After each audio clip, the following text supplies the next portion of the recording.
Bismillah ar-Rahman ar-Rahim. It is exactly a 8:15 Central African time. It is, I think, a 1:15 in the States. And we welcome to the show and we say shukran for staying up to do this interview with us, Brother El-Hajj Mauri Saalakhan, who is no stranger to the listeners and viewers here at Salam Media. He is on the show on Salam Media on a very, very regular basis. He also has his own show on Salam Media. And what a pleasure to have him on our show this morning. First time that I'm chatting with him, and I do look forward to this discussion.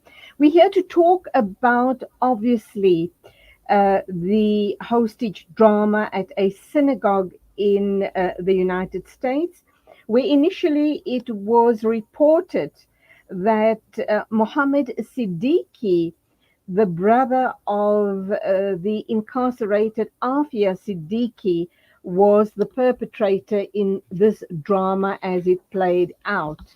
And Alhamdulillah, legal counsel for Muhammad Siddiqui say that the hostage taker is not the brother of Aafiya Siddiqui, and the Siddiqui family have also issued a statement condemning this, obviously, this mischief making by certain press agencies, and they have corrected that, that situation.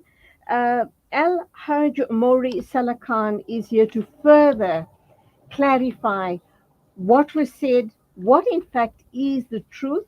And we also know that that drama has been, or that crisis has been concluded in Colleyville in Texas. But let's understand how it played out and when, how the Siddiqui's good name was bandied about in such a bad manner. Assalamu alaikum, welcome to the program, El-Hajj Mauri Saalakhan.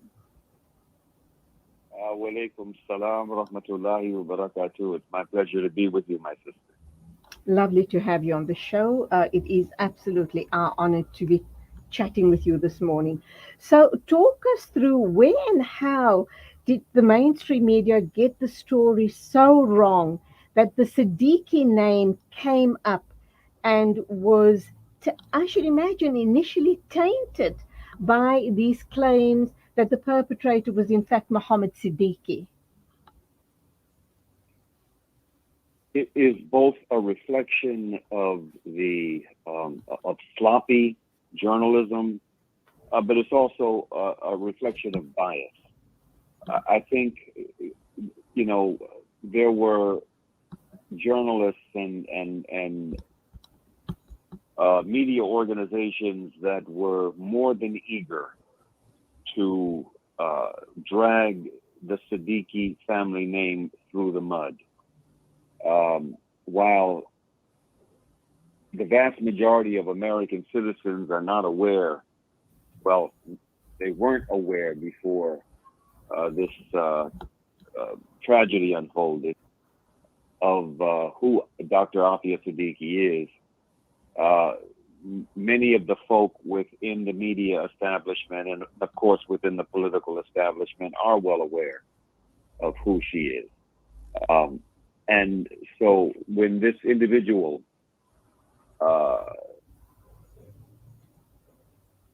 referenced his wanting to speak with his sister, wanting to secure the release or be united with his sister, I mean, they were more than happy to, just on the basis of that phraseology alone, just come to the conclusion that this was a blood relative. In fact, Aafiya only has one blood brother, that this was the blood brother of Aafiya Siddiqui, Muhammad Siddiqui. And they just leaped to that conclusion and then began, as you stated, their mischief making, just rehashing so many of the lies and manufactured deceits around Aafiya Siddiqui and this case that has her where she is.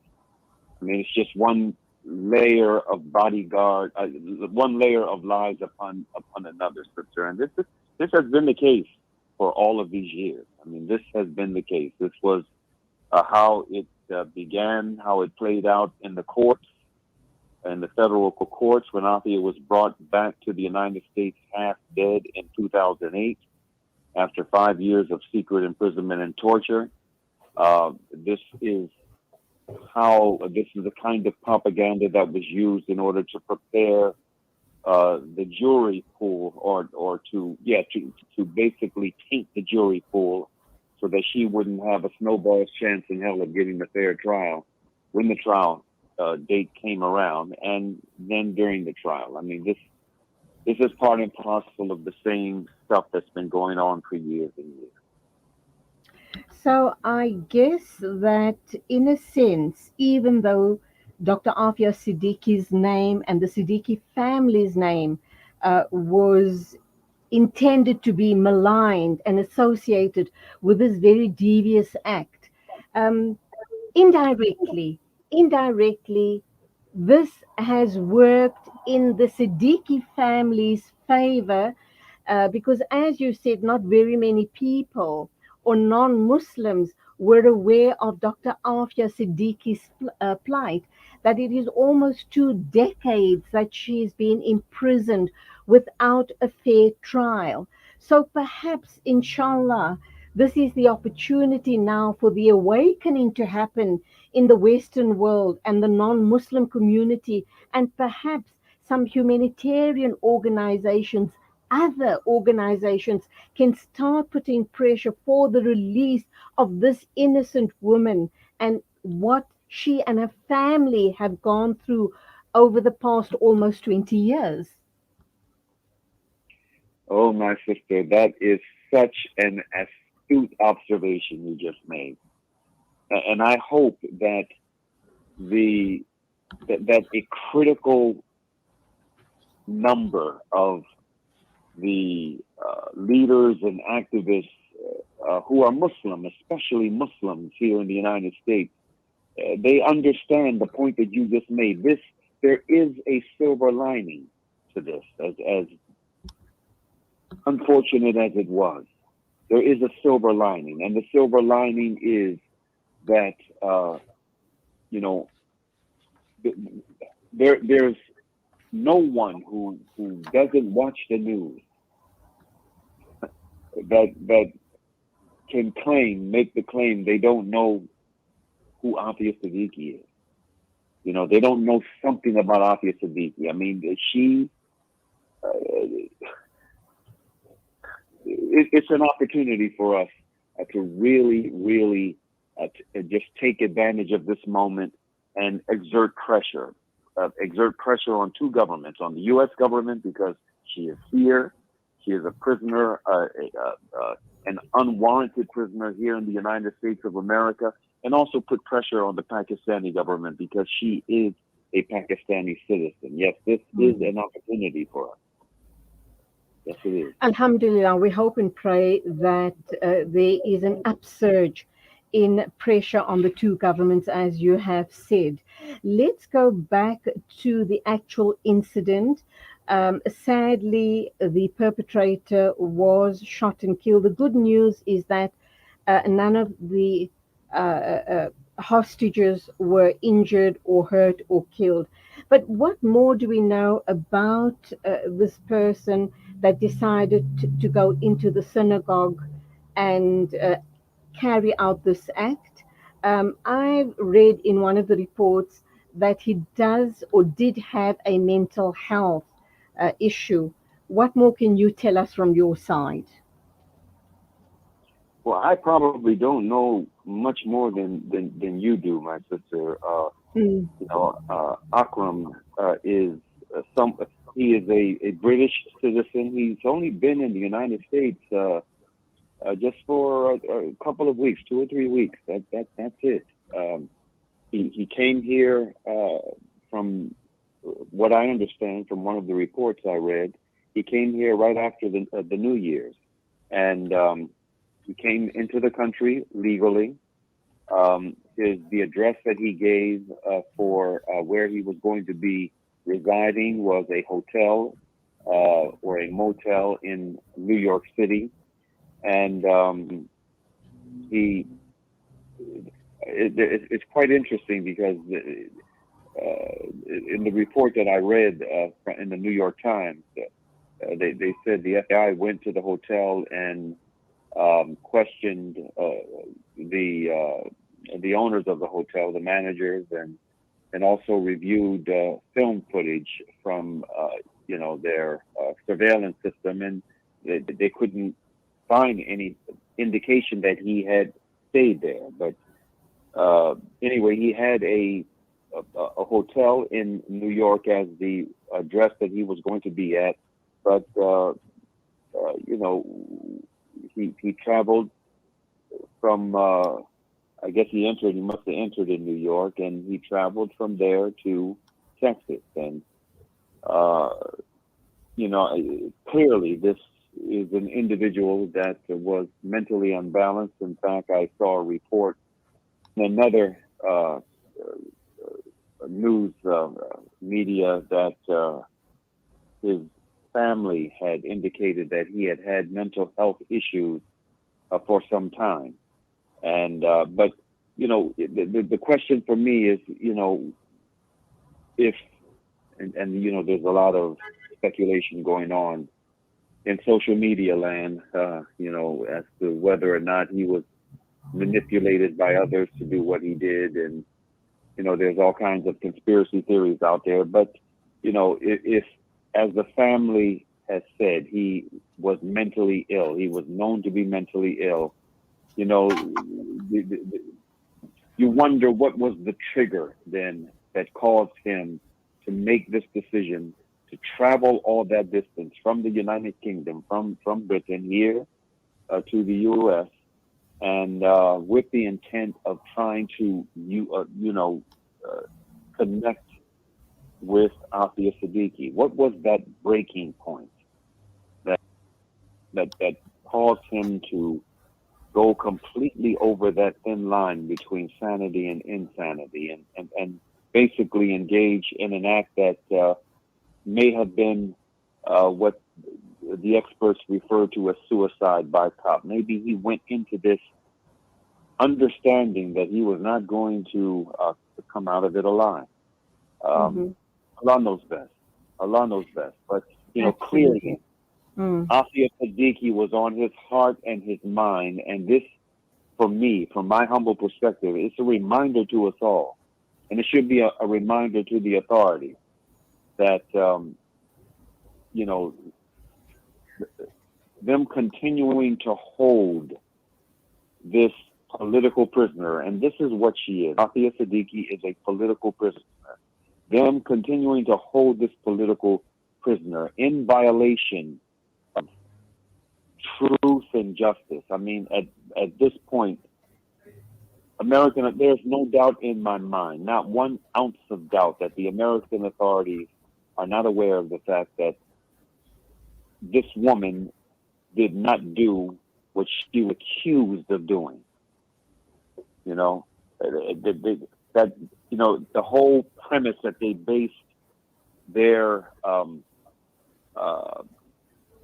assault on her and her family, the whole basis that they predicated this on was based on a foundation of lies. They know this, and they just don't want to admit that they made this error. They don't want to admit it. And so, but the longer they don't admit this error and make an effort to try to correct themselves, the more they're going to open themselves up to strong criticism from many quarters, not just from Muslim quarters, but criticism from other quarters as well, non-Muslim quarters who are concerned about human rights, who are concerned about due process, who are concerned about issues of justice. And the more this country is going to have a lot of egg on its face, and run the risk of of having scenarios like the one that just played out in Texas mm, repeated mm. over and over again. So has it been established by the family, the Siddiqui family, that there was absolutely no relation, no connection with them and the deceased now? Uh, one doesn't even know how we refer to him as regarding this matter. Initially, I did start off by referring to him as the perpetrator, but given that there seems to be mental health issues as well, you kind of wonder just what his frame of mind was really like at the time this played out. Had they concluded that there definitely was absolutely no connection with their family and this person, and that being said, also, where to from here as far as Muhammad Siddiqui is concerned? Because his name has been maligned in this whole situation, has it not? Yes, it has. It has been maligned, and I spoke with Muhammad. I mean, to the a an example, I should say, or the barometer of